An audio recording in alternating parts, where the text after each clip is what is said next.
নবম ও দশম শ্রেণীর শিক্ষক নিয়োগের জন্য তথ্য যাচাই বছরের শেষে হচ্ছে না। স্কুল সার্ভিস কমিশন সূত্রে এবার এমনটাই জানা গিয়েছে। নতুন বছরের গোড়ায় এই কাজ শুরু হওয়ার সম্ভাবনা রয়েছে। একাদশ ও দ্বাদশ শ্রেণীর শিক্ষক নিয়োগ সংক্রান্ত তথ্য যাচাই এখনও অসম্পূর্ণ।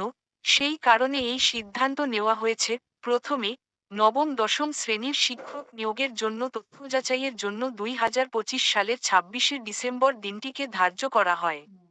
পরে সেই সূচি পিছিয়ে 29শে ডিসেম্বর করা হয়। এসএসসি র তরফে পরে কমিশন সূত্রে জানা যায়, ওই দিনও তথ্য যাচাই প্রক্রিয়া শুরুর সম্ভাবনা অত্যন্ত ক্ষীণ।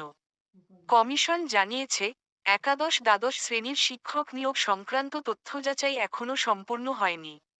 সুতরাং আগে সেই কাজ শেষ করতে হবে।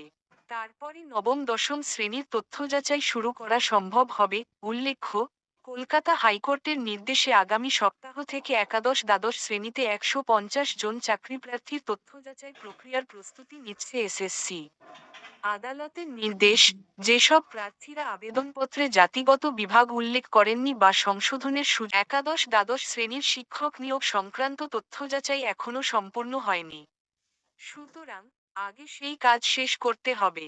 তারপরে নবম দশম শ্রেণীর তথ্য যাচাই শুরু করা সম্ভব। সুতরাং আগে সেই কাজ শেষ করতে হবে। তারপরে নবম দশম শ্রেণীর তথ্য যাচাই শুরু করা সম্ভব। সুতরাং আগে সেই কাজ শেষ করতে হবে।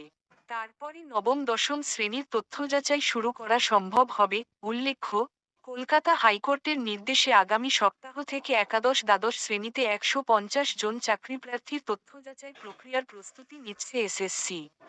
আদালতের নির্দেশ, যেসব প্রার্থীরা আবেদনপত্রে জাতিগত বিভাগ উল্লেখ করেননি বা সংশোধনের সুযোগ পাননি, তাদের ফের একটি সুযোগ দিতে হবে।